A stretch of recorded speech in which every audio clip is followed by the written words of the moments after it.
नमस्कार मंडळी, मी तुम्हाला एक शेतकऱ्याची व्यथा सांगणार आहे.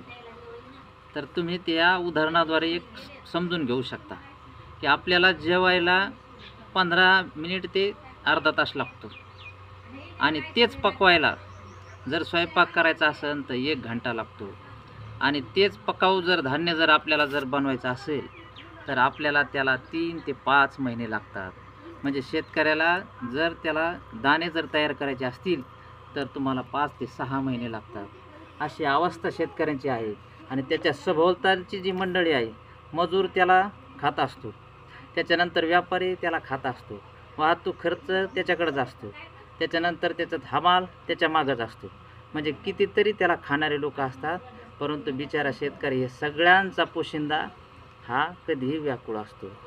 याच्यावरून तुम्ही बघू शकता मंडळी की शेतकरी हा खूप लहान होत चाललेला आहे आणि जगामध्ये जो कमी कष्ट करतो तोच पैशावाला होत आहे. म्हणून तुम्ही शेतकऱ्याच्या मालाला भाव द्या आणि शेतकऱ्याला मोठं बनवा, हीच विनंती.